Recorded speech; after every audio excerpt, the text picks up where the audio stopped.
참 예수님, 반갑습니다. 네, 우리 시작기도 바치고 강의 시작하도록 하겠습니다. 성부와 성자와 성령의 이름으로. 아멘.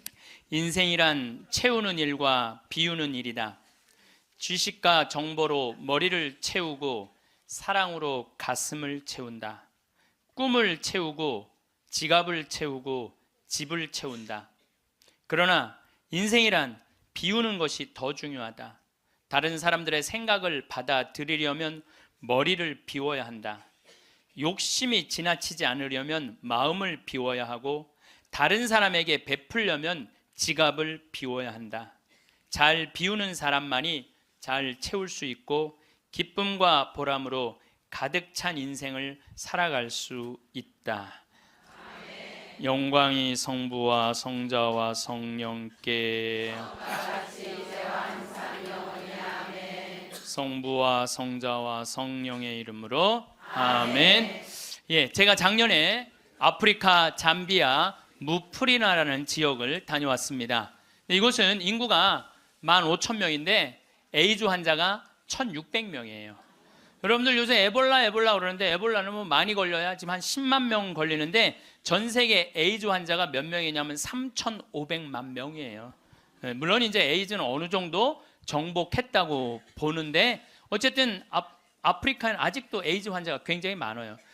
한 15,000명 사는데 인구가 한 1,600명이 에이즈에 걸려 있는 거예요. 그래서 수녀님들이, 그것도 우리나라 수녀님들이 이 에이즈 걸린 아이들이에요. 뭐 나이 먹은 사람은 이미 죽었고, 에이즈 걸린 아이들 이렇게 약도 대주고 영양제도 대주고 그럽니다.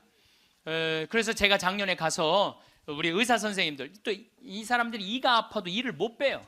그래서 이제 치과 의사 선생님들 모시고 가서, 에이즈 환자는 이게 이 빼는 게 굉장히 위험해요.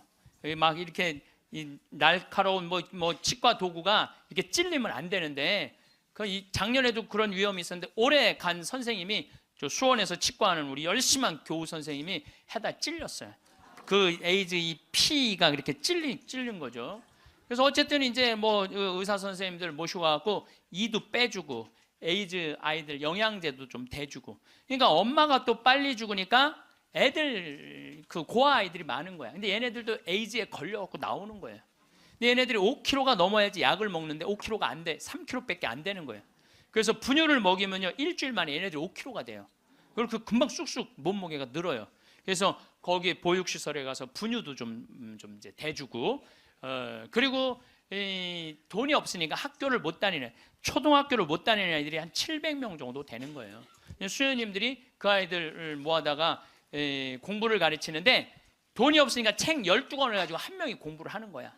그래서 필요한 게 뭐냐니까 책을 사달래. 그래갖고 가갖고 2명이 한 권을 볼 수 있도록 해줬어요. 근데 내가 간 결정적인 이유는, 나는 생태마을을 꾸미니까 거기에 자카란다 농장이 있어요. 근데 농장이 80만 평이야. 80만 평. 80만 평인데 수녀님이 2만 평밖에 농사를 안 짓고 있는 거예요.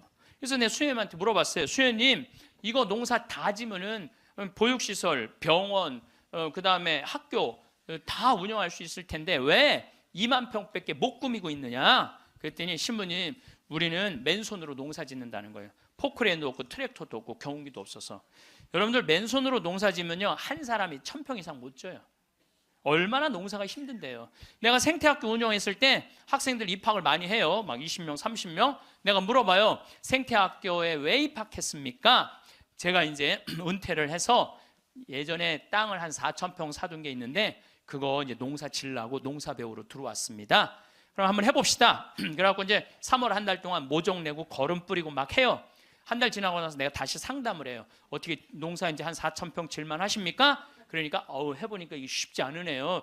한 1,000평 정도 할 수 있을 것 같아요. 그래요. 3월, 4월, 5월, 더운 이제 6월 이제 지나고 나서 학생들 여름방학 할 때 제가 물어봐요.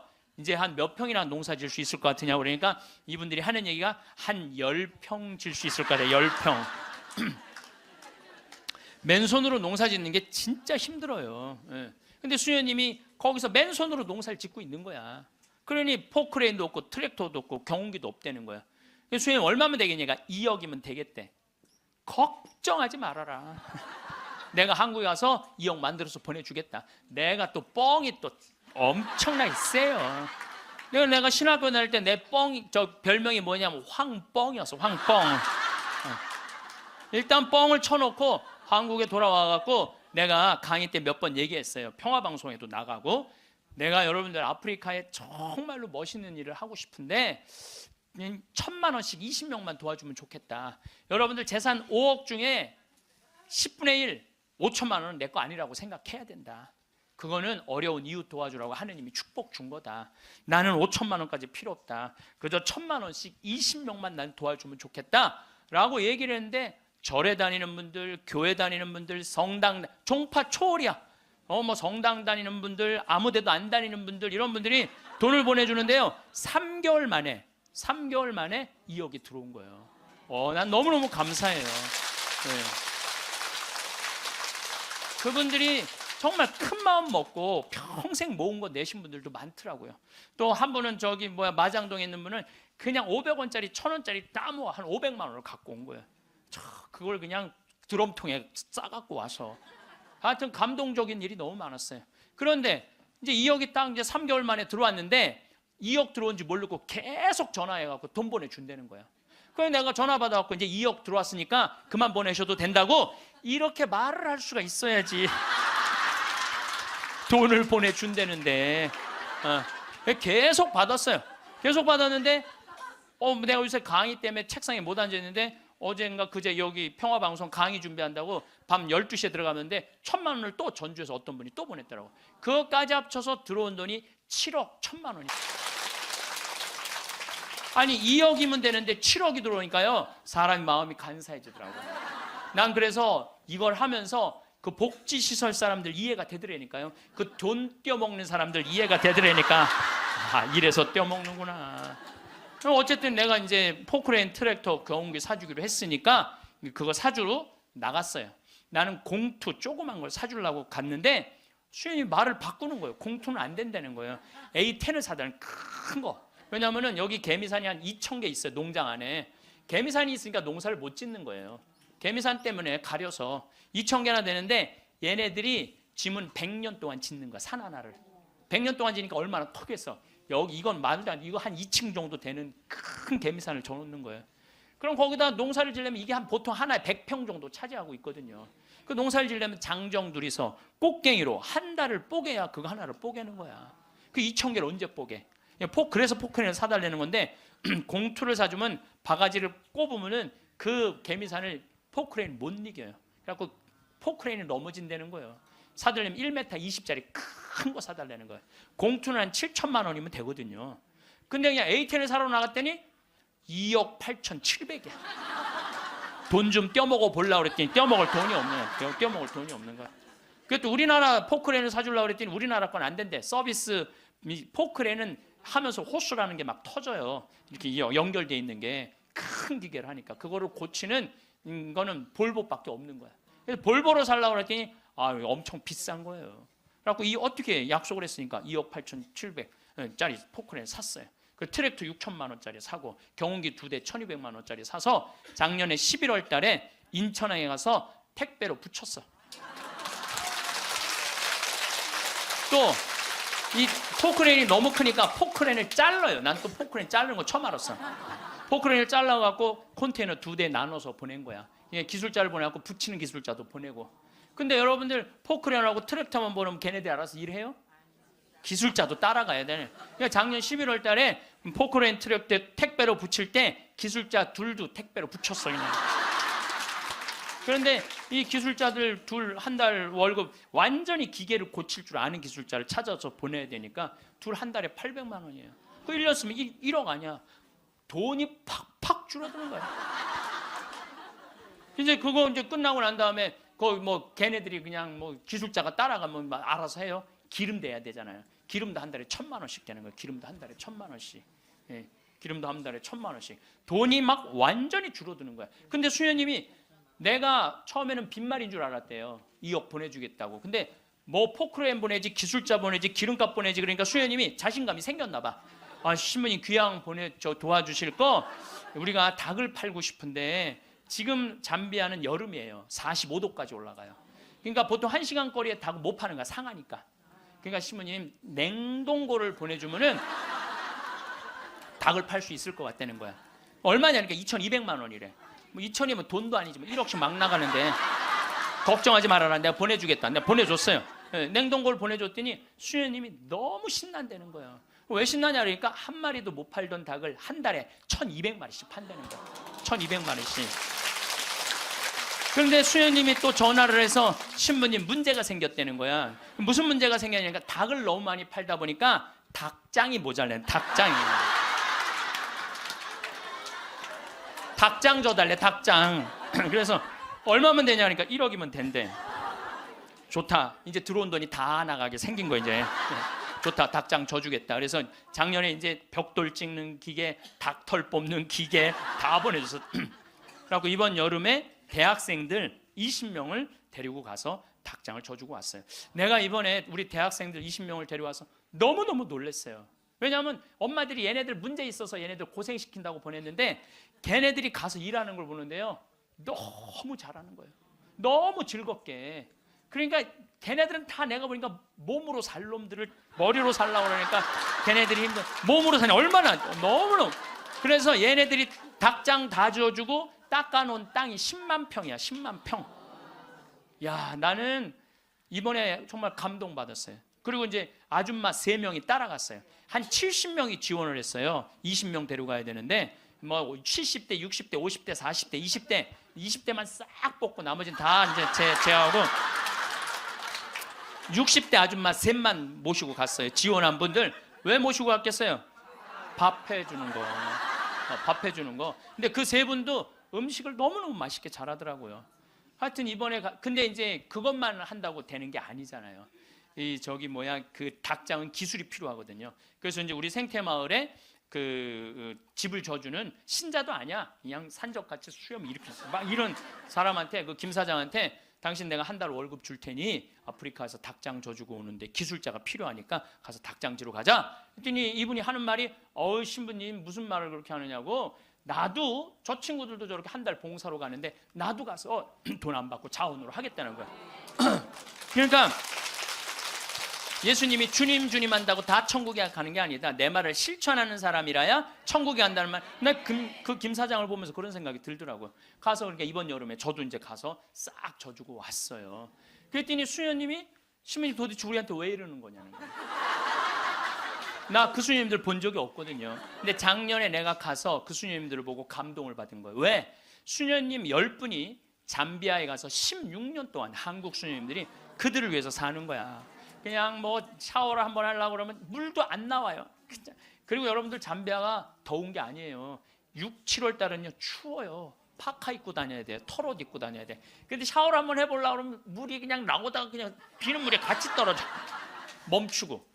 그렇게 불편한 데를 수녀님 10분이 16년 동안. 수녀님 38살 먹은 나탈리아라는 수녀님은 가자마자 말라리아 그래서 죽었어 또. 그냥 내가 무덤에 가봤더니 사진을 이렇게 해놨는데 예쁘게 생겼더라고 또. 참.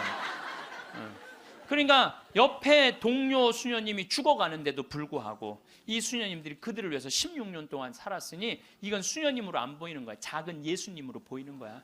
내가 이분들을 도와주지 않으면 나중에 큰 예수님한테 혼나겠다는 생각이 들더라고. 그래서 수녀님이 신부님 우리한테 도대체 왜 이러느냐고. 그러길래 내가 한마디 했어. 수녀님 무슨 말을 그렇게 섭섭하게 하느냐고. 같은 업종에서 일을 하면서 무슨 말을 이렇게 섭섭하게 하느냐고. 수녀님도 하느님이라고 나도 하느님이라는데 내가 도와주는 거 당연한 거 아니냐고. 그랬더니 수녀님이 또 전화를 해서 신부님 추장이 만나진다는 거예요. 무슨 추장이 많냐. 아직도 잠비아는 추장이 많대요. 근데 추장 한 분이 천주교 신자 추장이래요. 거기는 한 20%가 천주교 신자들 잠비아는.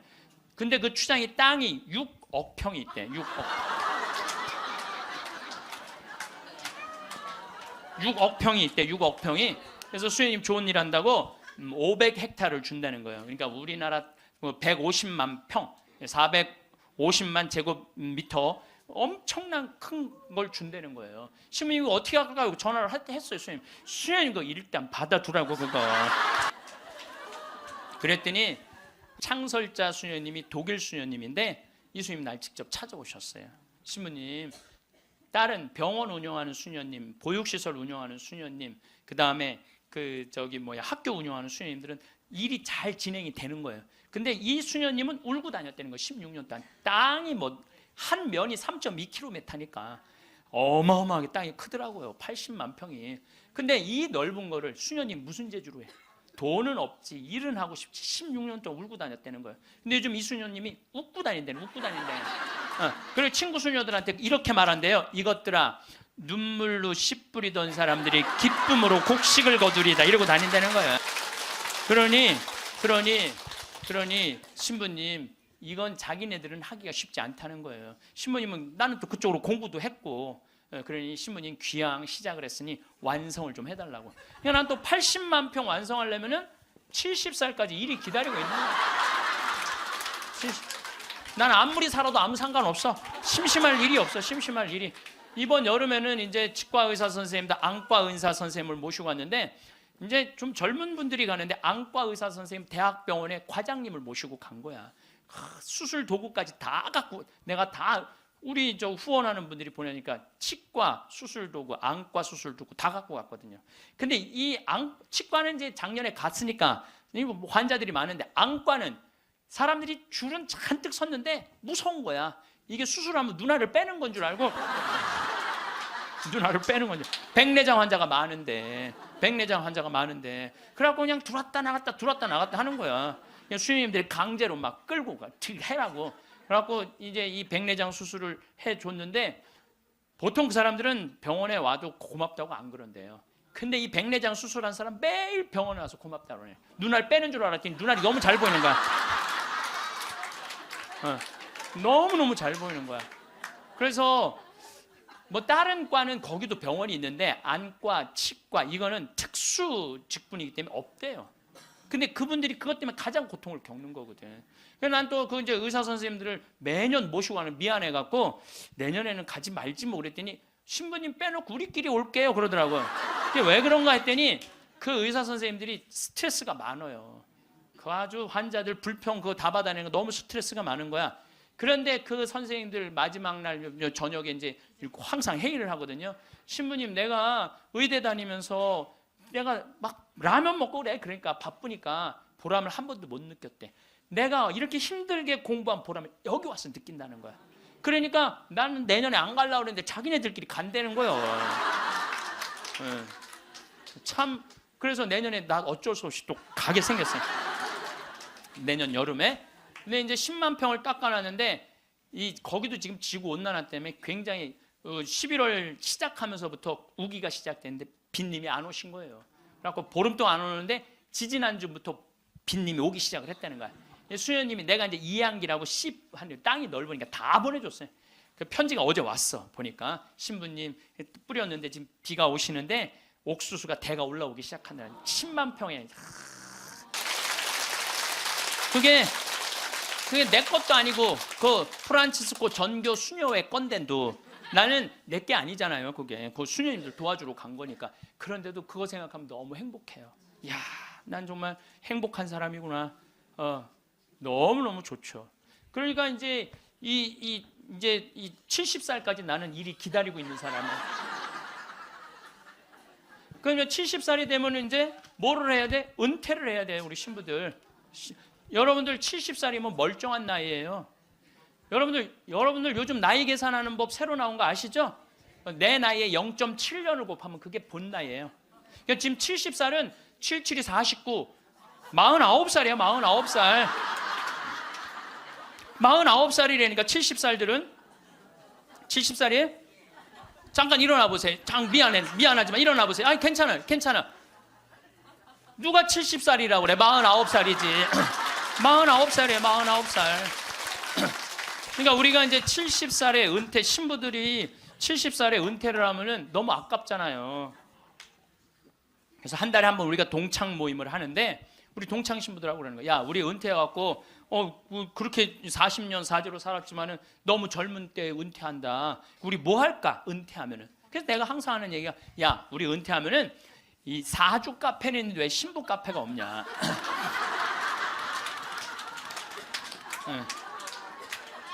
우리 신부 카페 하자. 신부 카페.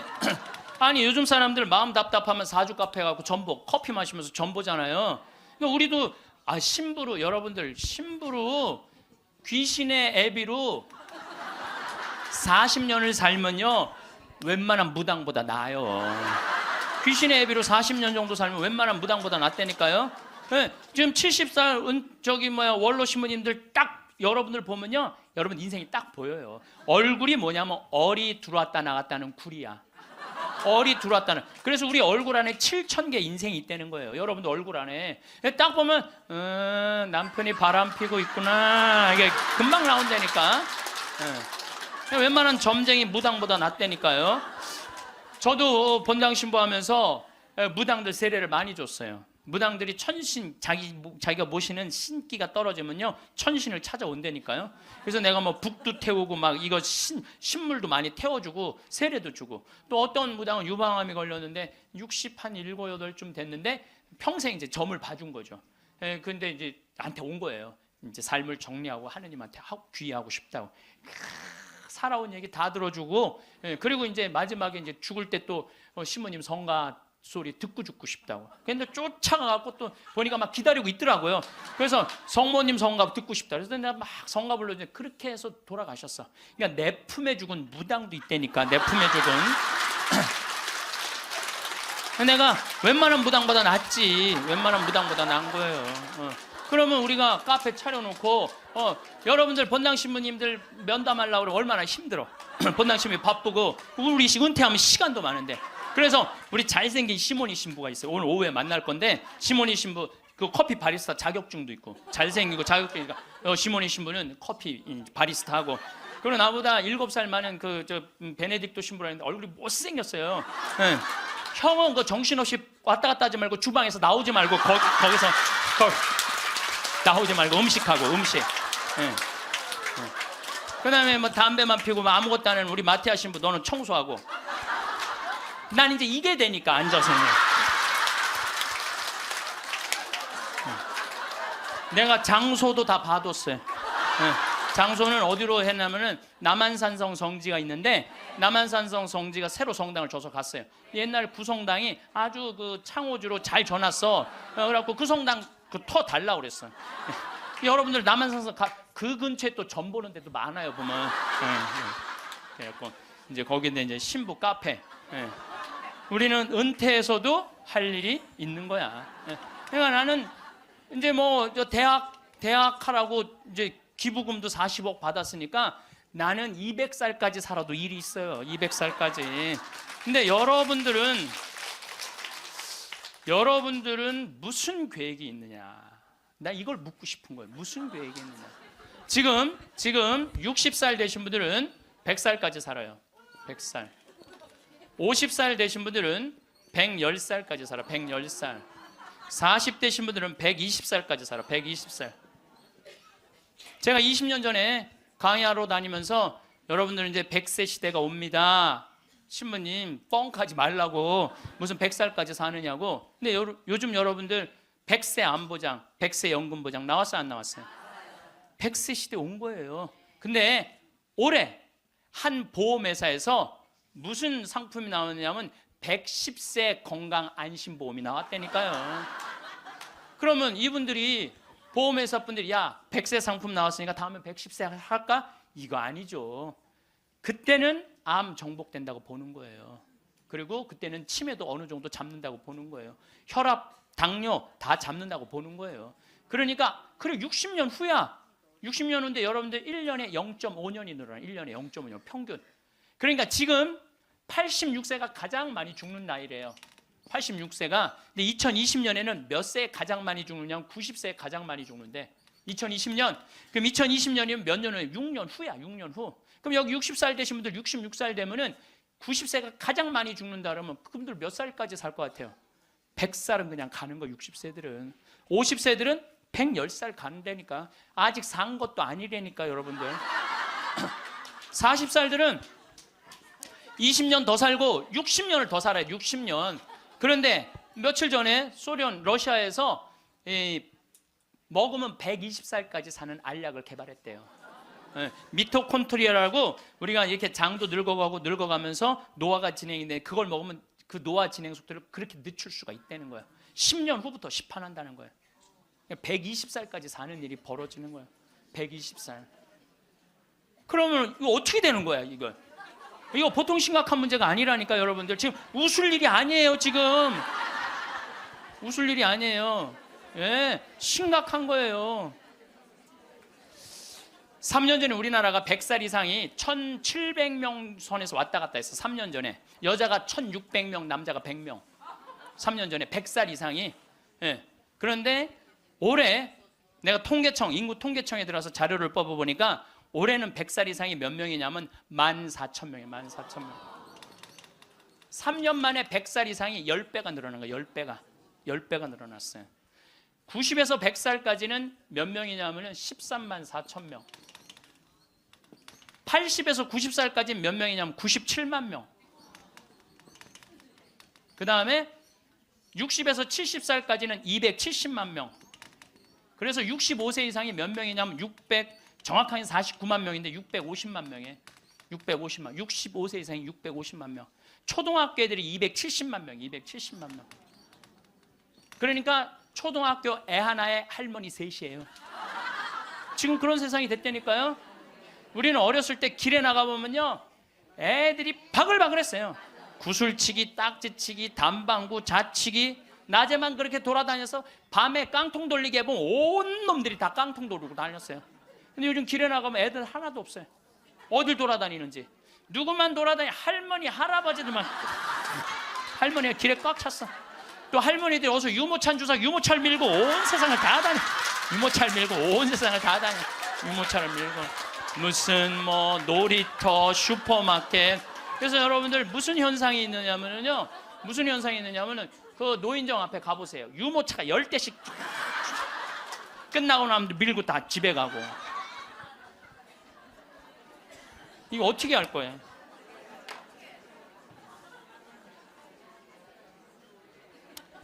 조선시대 왕들은 평균 연령이 조선시대 왕이 27명이었어요. 27명이 있었는데 평균 연령이 46.1세였어요. 왕들이 길게 살아야 46. 왕자고 공주들, 관리 잘한 왕들은 46.1세. 관리 잘하는 왕자도 큰 왕자들 있잖아요. 왕 못된 왕자들. 그거 평균 나이는 36세야. 평민들은 조선시대 35세. 평균 나이 35세. 그때는요, 아무 문제가 없었어요. 그때는 35세. 그러니까 20살에 결혼을 해갖고 35세 주고 40이나 그러면요, 이땐 갈등도 하나도 없어. 20살에 결혼해갖고 3년에 애 하나씩 낳으면은 한 7 낳다가 죽는 거야. 7명 낳다가 죽는 거예요. 그렇죠? 네. 삶의 계획이 뭐가 필요해? 그리고 마지막 막내는 놔놓고 누구한테 맡기느냐면 장남한테 맡기고 죽는 거예요. 네. 장남한테 맡기고 죽는 거예요. 네. 계획 세울 필요가 없어요. 근데 지금은 안 죽어. 이게 보통 심각한 문제가 아니에요. 이게 안 죽는 바람에 모든 문제가 다 생기는 거야. 안 죽는 바람에. 여러분 요즘 연금 얘기 참 많이 나오죠? 연금 공무원들이 20년 의무로 내면은 그 다음부터는 받아 먹을 수 있는 거예요. 그럼 20년 냈으면은 20년만 받아 먹어야지. 120살까지는 몇 년 받아 먹을 것 같아? 60년 받아 먹는 60년. 여러분들 나라 망할 것 같아, 안 망할 것 같아요? 망하게 돼 있어요. 이거는 불보듯 뻔한 거예요. 뭐 그리스, 스페인 그래서 망한 거예요. 그래갖고 좀 나라 이제 자식들을 위해서 좀 후손들을 위해서 연금 좀 깎자고 지금 국회에서 정부에서 그러는 거 아니에요? 계산 뻔히 나오니까 연금 깎자고 그랬더니 깎으려는 연금을 안 깎고 머리 깎고 안 된다고 그냥. 아니 누가 연금 깎자고 그랬지 머리 깎자고 그랬어? 그런데 여러분들 이게요, 이게 웃지도 울지도 못할 일이에요. 웃지도 울지도 못할 일이야. 이게 지금 우리나라가 지금 무대책이야. 무대책. 아무 대책이 없는 거야. 그래서 연금 문제에 걸리지. 치매가 우리나라가 지금 58만 명이에요. 여러분들 35살 때 죽을 때 치매 걸려요? 이땐 치매 걸릴 시간도 없어요. 근데 지금 80, 90 방에 가만히 앉아 있으면은요, 네가 누군지 내가 누군지도 모르고 그냥 이러고 있는 거예요.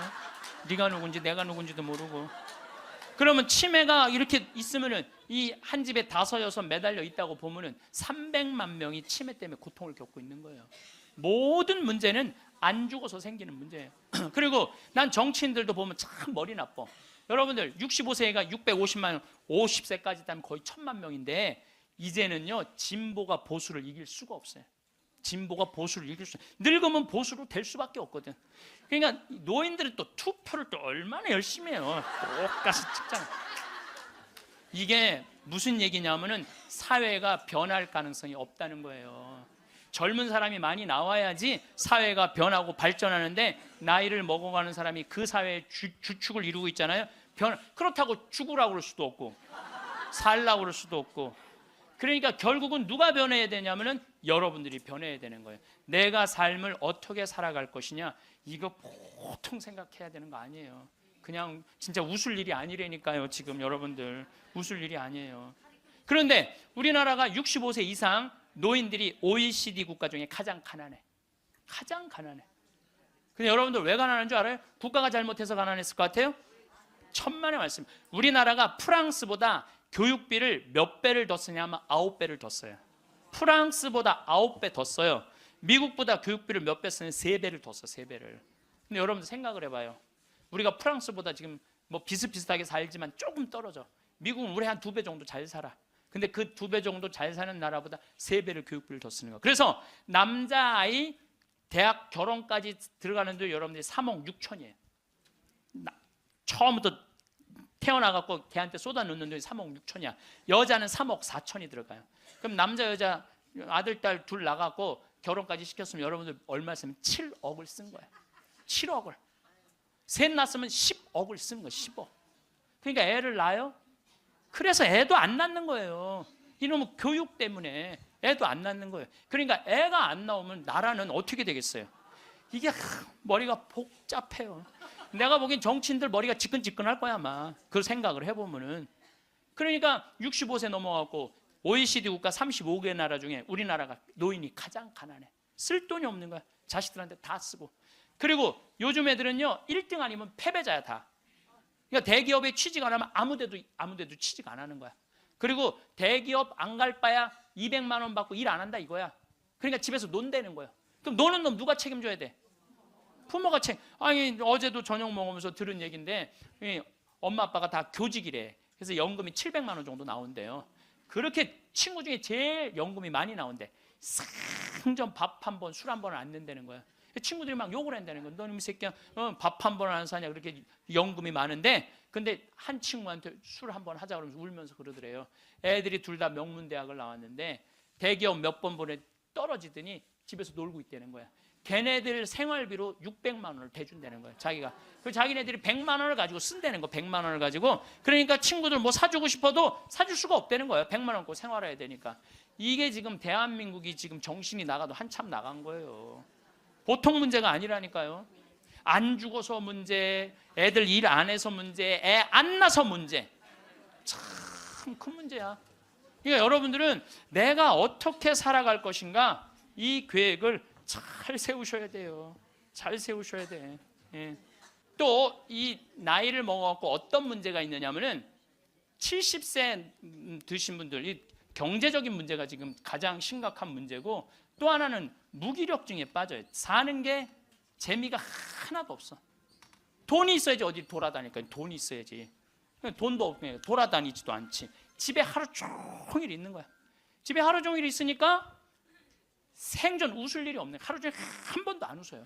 보면은 한 번도 안 웃어요. 한 번도 안 웃으니까 남이 웃긴 얘기하면은 웃긴 웃어야 되는데 어떻게 웃어야 되는지 모르는 거야. 이 썩은 미소가 나오는 썩은 미소가. 한 번도 안 웃으니까 무기력증에 걸리는 거예요. 그러니까 70살 넘으면 웃기라도 해야 되는데 안 웃고 가만히 있으면 눈두덩 쳐져요 안 쳐져?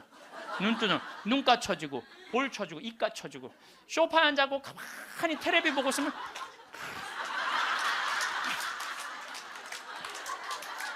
소파에 앉아고 텔레비만 째려보고 있는 거야.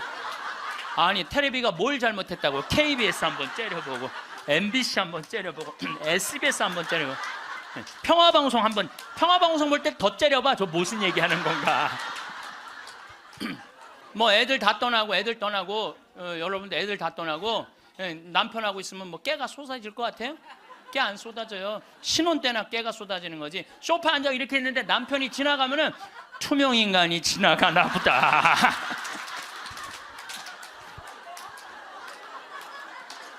사는 게 재미가 하나도 없는 거예요. 그 어떤 신부님하고 수녀님이 눈보라를 맞아갖고 산을 가는데 헤매다가 이제 오두막집을 발견한 거예요. 발견했는데 다행히 침대가 하나 있고 그 다음에 침낭이 있는 거야. 담요는 이제 바닥 옆에 있고, 그래서 신부님이 수녀님 침대가 하나밖에 없으니까 나는 남자니까 수녀님은 침대에서 주무시고 나는 침낭에서 자겠다고. 그래갖고 이제 이렇게 이제 겨우 이제 그 어른 몸을 녹이고 신부님이 침낭에 이렇게 자꾸로 올고 잘라 그러는데 수녀님이 신부님 저 너무 추워요 그러는 거예요. 그래갖고 신부님 어떻게 해? 그 자꾸를 열고 다시 나가갖고 담요를 하나 이제 갔다가 이제 수녀님 덮어줬어. 수녀님 이제 따뜻할 거라고. 그래갖고 이제 다시 이제 들어와갖고 이제 침낭을 딱 이렇게 해갖고 좀 잠을 막 들어갈 때 수녀님이 신부님 저 정말 추워요 그러는 거예요. 짜증이 나는데 어떻게 해? 남자인데. 그래갖고 다시 이걸 열고 다시 담요를 하나 수녀님 수녀님 진짜 이제 따뜻할 거라고. 그래갖고 이제 겨우 잠을 일어나 신부님 저 정말 추워요 그러는 거예요. 신부님이 딱 일어나서 수녀님 사실은 여기 우리 둘밖에 없다. 아무도 우리 둘이 있는 거 모른다. 그러니까 수녀님 우리 부부처럼 오늘 밤을 좀 지내자. 그랬더니 수녀님 아우 좋아요 그랬어요. 수녀님이 아우 좋아요. 그래가 아유 좋아요. 그래서 그럼 부부처럼 하는데 내가 지금부터 말을 좀 하겠다. 수녀님 그 수녀님 말을 내가 빼겠다. 당신 자꾸 짜증나게 할 거야? 그 빌어먹을 담요 당신이 갖다 덮어. 나 잠 좀 자게 나도 좀. 여러분들 부부가 이게 다정하게 이렇게 살다가 늙으면 좋은데 서로 맨날 짜증이 나느니 뭐 지겹대느니 이런 소리 하면은요 늙어서 한 집에 살아도요 있으나 마나요. 있으나 마나야. 하루 종일 혼자 텔레비. 이제 저녁에 며느리가 어머니 식사하세요 방문 땅땅 두들겼는데 또 이 시어머니 또 전기세 또 불은 깜깜하게 꺼. 째려보던 눈빛 그대로 파란 텔레비 불빛에 밥 먹으라고 이렇게 째려보면요 며느리가 심장이 땅땅 떨어지는 거예요. 사람은요 눈꼬리가 올라가지 이쁜 거야. 입꼬리가 올라가지 이쁜 거예요. 그래서 젊은 사람이 웃을 때 시원한 게 눈꼬리가 올라가고 입꼬리가 올라가서 시원한 거예요. 내가 이렇게 이렇게 젊은 사람은 눈에 확 띄어요. 눈꼬리 쫙 올라가고 입꼬리 올라가서. 또 나한테 강의 들어오면 그냥 와. 신부님한테 온다고 연필로 막. 그런데 할머니들은 아무리 그려도 이게 떨어져요. 그래서 제가 드리는 말씀은 무기력증에 빠져 살지 말고 해만 뜨면 집을 나가라는 거예요. 내가 나이가 먹은 분들은요 무조건 해만 뜨면 집에 있으면 절대 안 돼요. 해만 뜨면 그리고 나이 70살 80살 넘어서 집을 나가주는 게 예의야. 예의. 집에 있으면 안 된다니까요. 그리고 가끔 1박 2일씩 사라져 주는 것도 예의에 사라져 주는 거. 강원도 평창 생태마을로 사라져 주는 게 예의라니까. 하루 종일 웃지도 않고 있으면 뭐가 행복하겠어요. 그러니까 할머니들 오늘 65세가 넘어갔고 나는 해 뜨자마자 나왔다 여기 나왔다 한번 손 들어보세요. 내가 늘 말하지만 이 처녀들이 슬기로운 처녀들이라니까. 이 처녀들이 슬기로운 처녀들인 거예요. 그래서 신부님 돈이 있어야지 나가 돌아다니죠.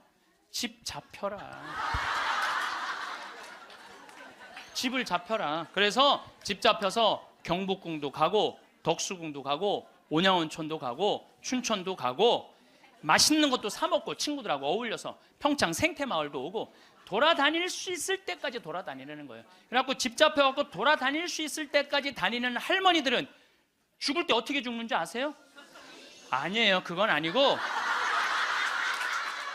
씩 웃고 죽는 것도 죽는 거지만은 돌아다닐 수 있을 때까지 돌아다니는 할머니들은 죽을 때 어떻게 죽느냐면 지쳐서 죽어요. 지쳐서. 좀 돼갖고 난 도저히 못 돌아다니겠다. 나 힘들어서 도저히 나 이제 가야 되겠다. 그러면서 씩 웃으면서 죽는 거 지쳐서.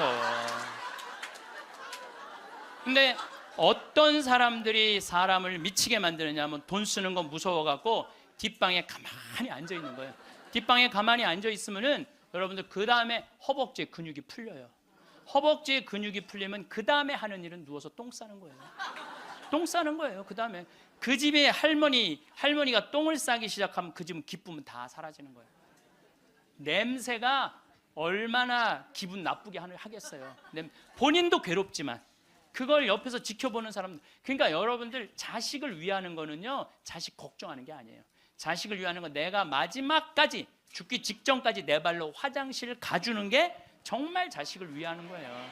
그러니까 마지막까지 화장실을 가주기 위해서는 뭐 해야 돼? 운동해야 된다. 운동. 제가 말씀드리는 거 운동. 네, 운동. 여러분들 2살 때 자랑스러운 게 뭔지 알아요? 똥오줌 가르는 거예요. 2살 때 자랑스러운 건 똥오줌 가르는 거예요. 3살 때 자랑스러운 건 뭐냐면 이가 나는 게 자랑스러운 거예요. 그렇죠? 12살 때 자랑스러운 건 뭐냐면 또래 친구가 있는 게 자랑스러운 거야. 그때 엄마 아빠 필요 없어. 또래 애들이랑 막 뛰어놀고 다녀. 18살 때 자랑스러운 건 운전을 할 줄 아는 게 자랑스러운 거예요. 20살 때 20대 때 자랑스러운 건 애인이 있는 게 자랑스러운 거예요. 애인이 있는 게. 35살 때 자랑스러운 건 돈을 버는 게 자랑스러운 거예요. 50살 때 자랑스러운 건 뭐가 자랑스러운? 돈이 많은 게 자랑스러워요. 60살 때 자랑스러운 건 뭐가 자랑스러운 줄 알아? 애인이 있는 게 자랑스러워. 그때도 애인이 있어. 자랑스러운 거예요. 70세 때 자랑스러운 건 뭔지? 운전을 할 줄 아는 게 자랑스러워. 75살에 자랑스러운 건 같이 여행 다닐 친구가 있는 거, 같이 밥 먹을 수 있는 친구가 있는 게 자랑스러워요. 80세 때 자랑스러운 건 뭔지 아세요? 이가 남아있는 게 자랑스러워. 이가 남아있는 게. 85세 자랑스러운 게 뭔지 알아요? 똥오줌을 가릴 줄 아는 게 자랑스러운 거예요. 85이 돼서도 내가 똥오줌을 가릴 수 있다. 그건 자식들한테 최고의 선물이에요. 그래서 뭐를 하라? 운동을 해라. 이 운동 얘기부터는 다음에 내가 강의를 여러분들한테 하도록 하겠습니다. 마침 기도 바치겠습니다. 성부와 성자와 성령의 이름으로. 큰 재산은 소심한 사람에게 걸맞지 않다. 집에서 말씀입니다. 구두쇠에게 재물이 무슨 이익을 주겠느냐?